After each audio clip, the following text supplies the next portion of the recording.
Hello and welcome to Poetry Pea, with me, Patricia.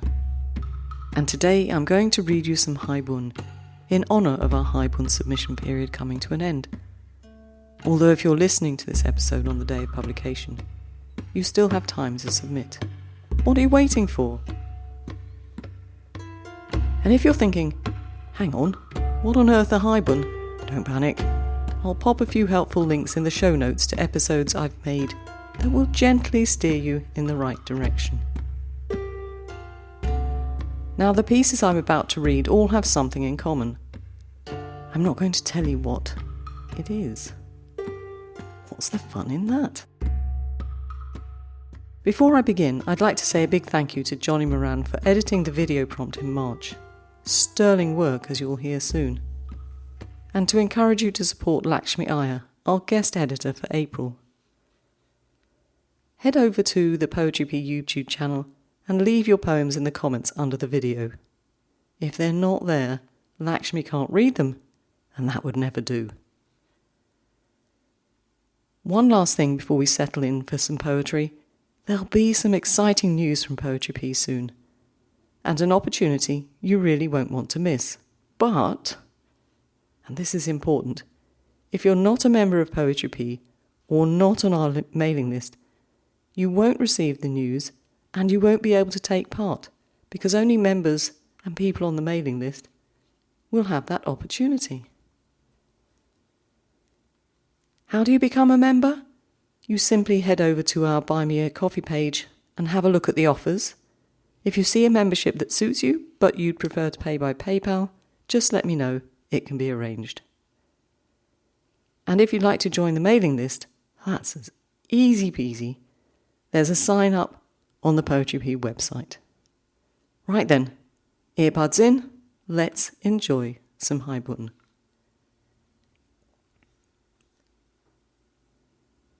If Wishes Were Horses by Reid Hepworth. Drifting Sands Haibun, issue 29, September 2024. Airport lounge. I hear them before I see them, a family of 3 making their way to the check-in desk, suitcase wheels clacking as they bounce against each other. They walk in unison as if connected by an invisible thread. One kid is silent, headphones engulfing their small pensive frame, while the other kid talks non-stop. Nearing the check-in, the talker breaks from the group, stops and swings their long hair back and forth dramatically, repeatedly. I watch, mesmerised as the others walk away, ignoring the hair swinging and the incessant chatter. I do a silent prayer to the goddess of airline travel that this family won't be seated near me. When it's time to board, I join the throng and search for 30A. My coveted window seat. Seated in 30B is the hair flicker. Just my luck. No parent or sibling in sight. Odd.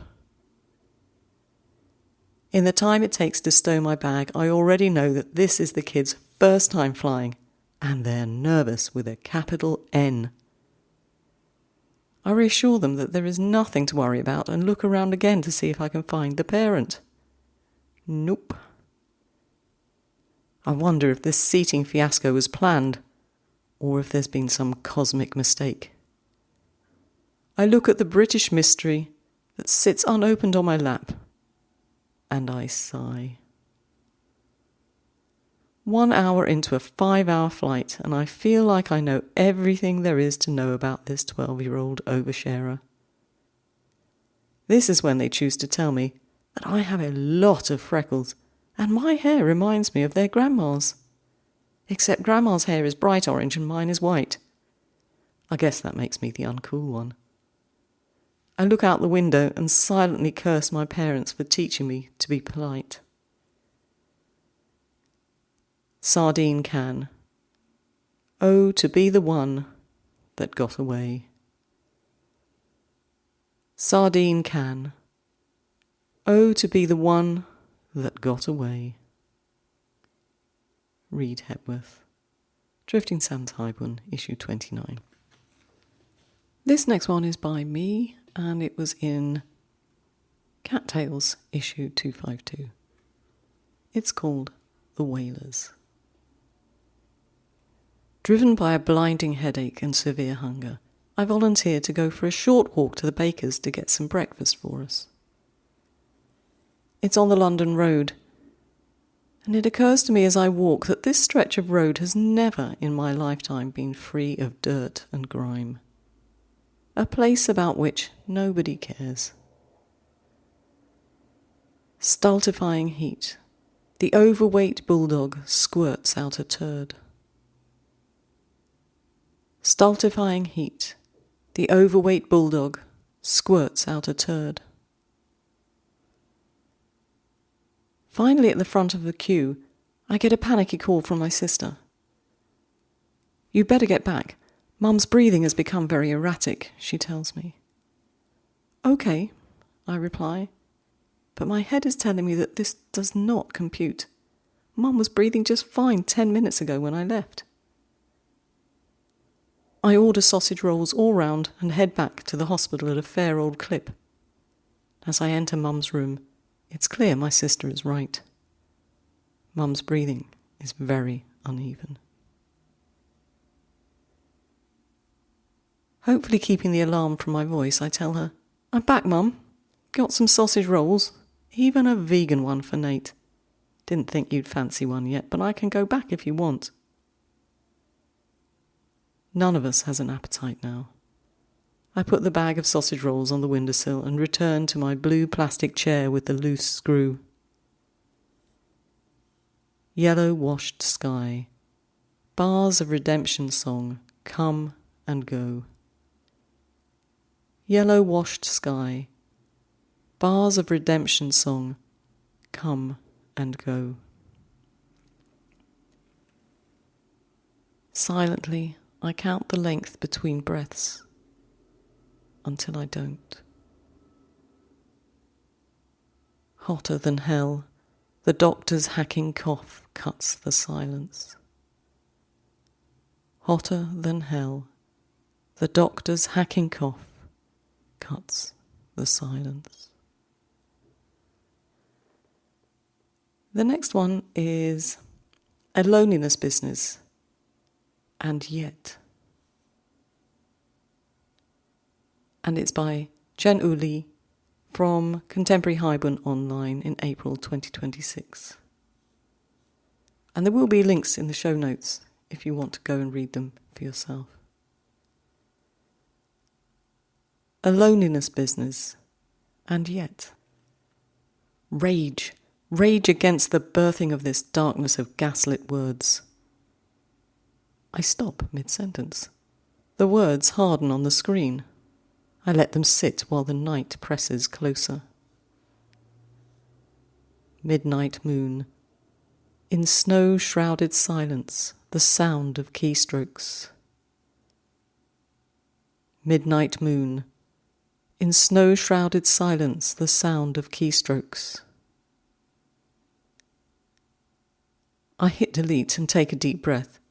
I remind myself that belief, not certainty, but something felt rather than known, starts a poem. I lean into the weight of this thought and push return. Paper white dawn, a robin's song in and out of my writer's block. Paper white dawn, a robin's song in and out of my writer's block. Chen-ou, Contemporary Haibun online, April 2026. Next I have another piece from Cattails, this time by Simon Wilson, and it's called Invisible Web. Sitting in a garden centre with a cup of tea, my sister and I look at the backs of our hands and discuss whether we really know them that well. It strikes me as we do this that the distance from one side of my head to the other is much the same as the width of my hand. It is alarming that in this distance I can lose a thought. I mention it to my sister, who tells me that thoughts don't travel in a straight line, and they probably have to make 1,000 twists and turns as they swing from neuron to neuron. It's an interesting theory, but though she was an excellent accountant and is a first-class sister, I'm unconvinced of her credentials as a brain surgeon. It would not be the first time in the last 60 years that she's told me something that proved to be convincing, but untrue. My wife appears, clutching a bulging bag. She overhears my sister's last words. I think, she says, that thousands might be a flattering estimate. The universe in one small skull. The scent of coffee. The universe in one small skull. The scent of coffee. Simon Wilson from Cattails, October 2025. And now we have a piece called Multiverse by Melissa Dennison from Drifting Sands Haibun, issue 34, December 2025. Multiverse. I've long been fascinated by the natural world. As a child, I struggled through school carrying a bucket full of tadpoles. Later, I reared ladybird larvae. Every morning, I would rush out into the garden with a tiny paintbrush to collect unsuspecting aphids for their breakfast. Today, the weather has changed. The sky is bright and clear. I'm spending some time with the oak. It's still a sapling grown from an acorn found at the side of a road. Its leaves are slowly turning various shades of yellow and orange, especially round their edges. Looking closely, I notice a few lines in the corner of one that remind me of doodles. These are the chambers of a leaf miner, most likely a micro-moth caterpillar that has spent the summer eating its way through this leaf. I recall my philosophy tutor asking whether there is one world or many. Turning over another leaf, I spot several tiny spheres. Could these be the beginnings of oak galls? I'm uncertain. They look like miniature flying saucers. On further reading, I learn that these are a type of oak gall, possibly oak spangle or silk button spangle. What fabulous names! I wonder who thought of them. I have to smile. It's marvellous how such a tiny wasp managed to find its way to this tree in a suburban garden surrounded by busy roads. Life is full of magic and mystery. My mind is full of questions. Radiating from the wormhole, Zivorsaran trails. Radiating from the wormhole, Zivorsaran trails. Melissa Dennison, Drifting Sands Haibun, issue 34.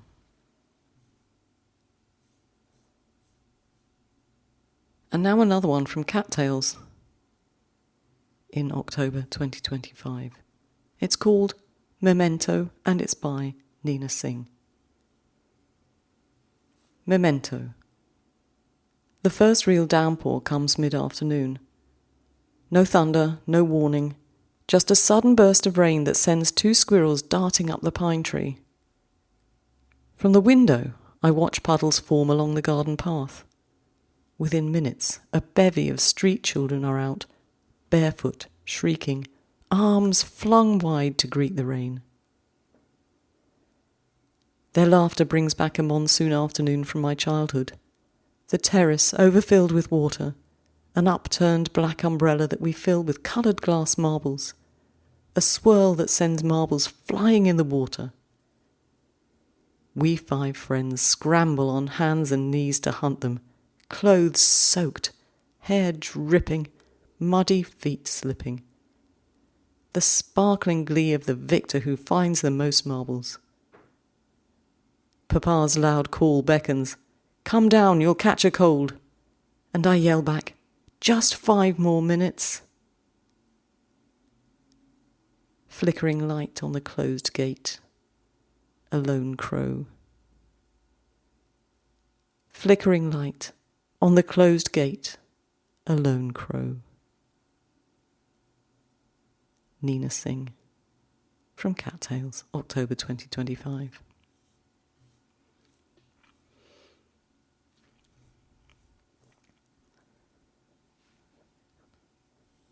And now a little visit to haikuKATHA issue 43, and we'll hear from Sandip Chauhan with his piece, The Far Shore. It began with small things, a misplaced word, forgotten keys, a pause before my name. You laughed it off. Tiredness, nothing more. But the forgetting deepened, carving through you like water through stone. By autumn you were a river thinning at the edges. Hindi and Punjabi unravelled into each other, words folding over words. You forgot your grandchildren's names, but spoke of a childhood courtyard, of kites rising hard against the monsoon wind. Some days you mistook me for your sister. Other days you smiled at the empty chair beside you, speaking to your mother as if she'd never left. Low tide, the imprint of egrets filling with water. Low tide, the imprint of egrets filling with water.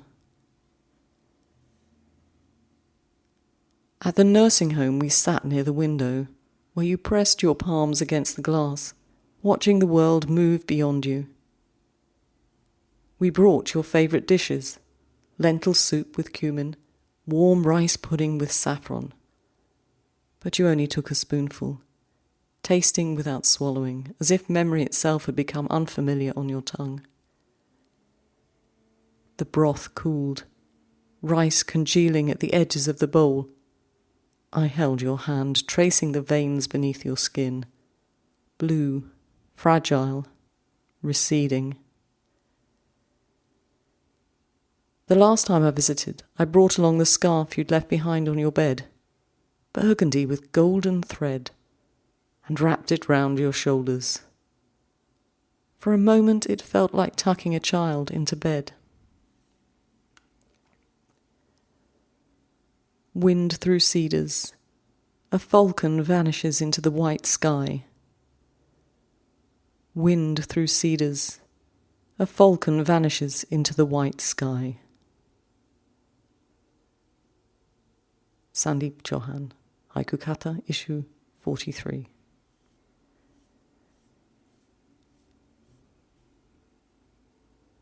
And now we have one from Nikki Gutierrez from Tendrils, 2024. Grandpa Carr's Kohlrabi. One autumn day I transplanted 22 Kohlrabi plants. They were at least 4 inches tall with 3 leaves on each stem. They'd been growing for over a month now on my porch. Transplanting them from the seed tray was harder than it looked, as the dirt wouldn't stay compact when I removed them. I killed at least 2 kohlrabi plants until I figured it out. Day moon, the drop of a black walnut. Day moon, the drop of a black walnut. I got my hands dirty along with my clothes, but I didn't mind. When I was younger, I hated getting dirty. Now, not so much. It's strange how age changes our mindset on things. After I finished transplanting, I sent a picture to my uncle, who responded back with a thumbs up emoji. Right below his thumbs up was the American flag, his signature. My uncle gave me the seeds and grew his own kohlrabi too. When he gave me the seeds, he told me that his dad had planted it as well. Planting kohlrabi, I touch my grandfather's hand. planting kohlrabi, I touch my grandfather's hand. I never met my grandfather. But through the kohlrabi, I've felt a connection to him. I see him digging holes and dropping in the seeds. I see him digging up the white bulbs from the dark soil, holding them up to the light of the morning sun. I see him whipping his knife out and cutting a chunk off, eating it raw. Afternoon sun, I wipe dirt from my eyes. Afternoon sun, I wipe dirt from my eyes. After a week of watering them in the ground, I checked on my kohlrabi one morning. Most of them were dead. One plant I touched was dried out like a stick. Having started with 22, only 5 survived. They would have been better grown in pots than in the ground. The soil wasn't healthy, it was clay and hard. I lamented the loss as I walked away, trying to keep my resolve to try again next year. Dead kohlrabi, my grandfather still in the grave. Dead kohlrabi, my grandfather still in the grave. Nikki Gutierrez. Tendrils Haibun Journal 2024.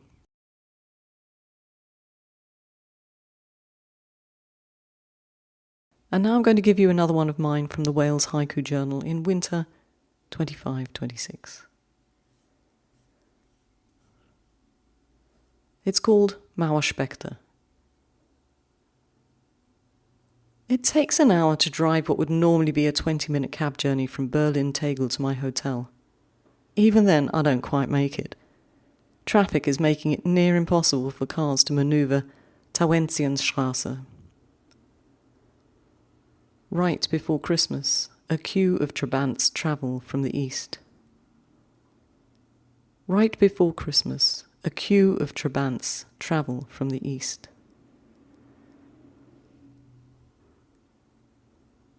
My German is not the best, but I attempt to ask the cab driver what's going on. And he replies something like, "Die Ossis." I've no clue what that means. Grinding to a halt about 100 metres from the hotel, I decide to pay the driver and get out of the cab with my bags and walk the rest of the way. Crossing Tauentzienstraße on foot should have been easy. Traffic is pretty much at a standstill, but there are crowds of people lining the pavements, 2 or 3 deep in places. All are looking in the brightly lit shop windows. Gingerbread houses. Hansel and Gretel follow the crumbs. Gingerbread houses. Hansel and Gretel follow the crumbs. I get to the hotel. My friend Hans-Peter, the front office manager, is still on duty. He speaks great English. "What's going on?" I ask him. "It's the wall." I look at him as if he's got 2 heads. Honestly, I've no idea what he's talking about. I got off the plane from my holiday in India about 12 hours ago, grabbed a few hours sleep, and then got back on a plane, this time to Berlin. He picks up a newspaper. "Look," he says, pointing at the pictures on the front page. "The wall! It's down! Have you been living behind the moon?" Cry freedom. Another chink in the wall this November night. Cry freedom. Another chink in the wall this November night. I stare at the paper. Pictures of people clambering all over the wall, a wall I've been to many times. On most of my visits to Berlin, I've climbed the lookout platform near the old Reichstag building to gawp at the expanse of no man's land across the river to the east. A route west. The cold of the river seeps into bones. A route west. The cold of the river seeps into bones. Wow, When did this happen? I've been on holiday. 2 days ago, he tells me. This is hard to comprehend. I need to see it for myself. Where's the best place to go and see what's going on? Hans-Peter shrugs his shoulders. Pick a spot, he says. Checkpoint, Charlie? You could start there. Look, I'll be off in a couple of hours. Let's go down together. I'll bring the hammer and the beer. You're on, I tell him. What's the hammer for? You'll see, he replies, a big grin on his face. Bis dann. I go to my room and get my head down for a couple of hours. Cold November night. An orchestra of hammers, syncopating. Cold November night. An orchestra of hammers, syncopating. And as I said, that was mine from Wales Haiku Journal, Winter 2025-26. Next we're going to hear from Robert Whitmer, again from Drifting Sands Haibun, issue 34, December 2026, and it's called Rain. Noah was 600 years old when the windows of heaven opened. What are 40 days of rain when one has lived that long? For me, 8 days were enough.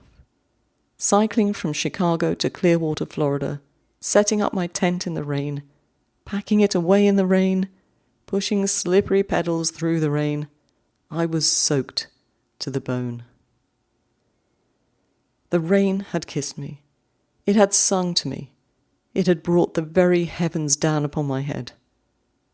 But there appeared no dove with an olive leaf. God moves in a mysterious way.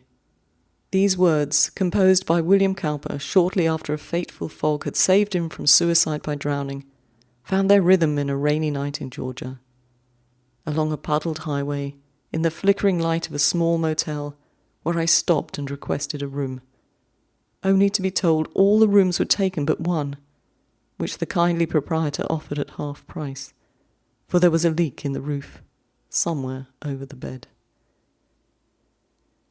Deep down, my soggy brain, a still, small voice whispered, "It's all right." The flooded night should pass, and I would place a pillow on my head, and there the rain would beat its muffled tune. I counted the raindrops that night in Georgia, like sheep, in the hope of slipping into a peaceful slumber. There may have been 1,000,000. None were missing.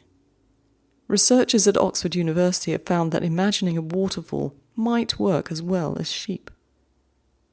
But I had had enough of water, and though I failed to pull the wool over my eyes, I took solace in the rain-dropped baptism of my relatively anhydrous pillowed cowl. I must have dreamed. Rain lifts the little boat. I trail my oars and let the waters let me go. Rain lifts the little boat. I trail my oars and let the waters let me go. In the Lotus Sutra, the Buddha tells of the rain that falls on all plant life. It is the same rain for all. Yet each grows in its own way. I had received my full share of rain. The heavens had watered me in accordance with my needs so that I might be lifted, joyous and exuberant, into the sun which shines, sooner or later, equally on all. Autumn rain, one deep breath through a bamboo flute. Autumn rain, one deep breath through a bamboo flute. The morrow came and the sun shone and my bicycle glistened in the doorway. The road stretched out before me, the earthly mud at its edges and its smooth surface gleaming in the open air. I rode on. Rain-rinsed air, spilling sunlight in the steady stream. Rain-rinsed air, spilling sunlight in the steady stream. Robert Whitmer. Drifting Sands Haibun, issue 34. And now I've got another one from our Tendrils journal in 2024, and it's by David J. Kelly. It's called Iterations. The new year is waking. Another cycle has begun. Or is it a cycle within a cycle? I'm getting lost in the circularity of life. Each plant follows a cycle. Seed, then shoots, then leaves, then flowers. Each with its own calendar. Every year I sense snowdrops gently lower their checkered flags to let spring race in. Our well-tended green, all at once an anarchy of yellow trumpets. Our well-tended green, all at once an anarchy of yellow trumpets. I thought I'd be ready this year to walk the neighbourhood and the local parks, to monitor the progression as each new colour emerged, yet I sat inside, convinced those activities were more vital than the explosion of life around me. I can't help but feel a loss, a diminishment. I've aged without growing. The crocus next door, its dark purple petals cast as leaf litter. The crocus next door, its dark purple petals cast as leaf litter. In a frantic whir of organisation, I make plans. I must visit places where the symphonic synchrony of spring cannot pass without notice. In Japan, there's a cherry blossom season. Their national news offers viewers Sakura Zensen. I had to turn off last night before the newsreader had even finished the headlines. More violent deaths. A seasoned correspondent struggles for words. More violent deaths. A seasoned correspondent struggles for words. David J. Kelly, Tendrils Haibun Journal 2024. And now something from Jerry Jacobson from haikuKATHA, issue 42 in March 2025. It's called The Soles of My Feet. The southwest corner of Tasmania is wilderness, uninhabited since the genocide of the 1830s. I finish my fieldwork there and C flies in to meet me, bringing food for a 10-day walk. We sleep that night in the buttongrass plains near the Melaleuca airstrip. Bounding down the ridge to southwest Cape, I sprain my ankle. We bandage it up and rest for a couple of days on a remote beach, eating mussels off the rocks. Bleached shells litter the sandhills. Inheritance. Bleached shells litter the sandhills. Inheritance. Then we head back to Hobart around the South Coast Trail. Bothered by a heavy rucksack, I stand in a boggy patch and bury spare gear, including towel, toiletries and tinned food. Stamp all this stuff down into the bog, anything to lighten the load.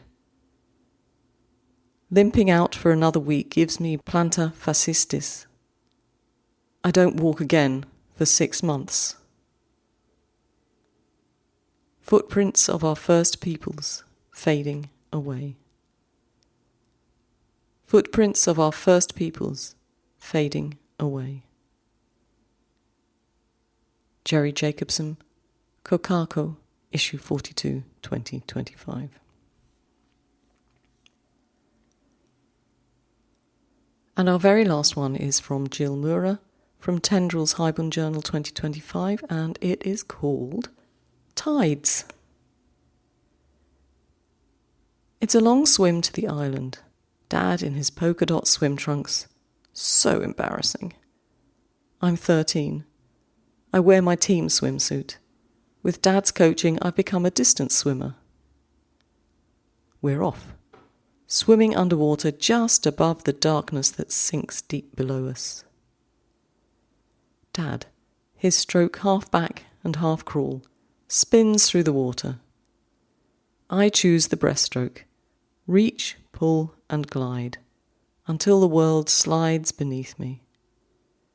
We swim in the space just beneath the waves where the water is smooth, where sound is sea, wind and birds. We know how to disappear and resurface. Harbour seals have returned to the island. We keep our distance to avoid disturbing them, pausing when they transform from black boys into a family of seals. We see their whiskers, the spots on their noses, and laugh at their antics. They dive, roll around gracefully in the water. We float on our backs, bobbing in the waves, the sun a comfort. Skies darken. We head towards shore, which is now a blur. Behind us, seals sprout water from their nostrils, a huffing sound. Sands beige and grey, people dot the shore, muffled sounds of children playing, parents calling, friends chatting. We walk onto the beach, shivering. Dinner. We do not speak about our adventures, too sacred for words. I fall asleep quickly, only to awaken to the sound of my father moaning. Scary. He never complains. I drift in and out of troubled sleep until the sun rises. By the time I get up, the house is eerily silent. My dad is gone, and my mother is weeping in the kitchen. I slowly approach, my breathing laboured, heart pounding. She doesn't have to tell me. I already sense his absence. The summer chill in my bones. Strawberry moon. A shadow crosses the water. Silent loon. Strawberry moon. A shadow crosses the water. Silent loon. Jill Mura, Tendrils, Haibun Journal, 2025. So, did you figure out what they all had in common? Well, I'm not going to tell you. Where would be the sport in that? But I have written the answer in the show notes, so you can check whether your poetic detective skills were up to scratch, or maybe you found something I didn't, and mine weren't. Don't forget your mission this week. Check out the membership offerings on Buy Me a Coffee, sign up for the newsletter if you haven't already, and submit your work to the video prompt over on YouTube, or if there's still time, send us your Haibun. That's it for this week. Come back next week for another feast of poetry here at Pea Towers. Until then, keep writing. Oh, and for those of you interested, an update on my magnolia. It's managed to flower this year without frost damage. It's quite magnificent at the moment. Ciao!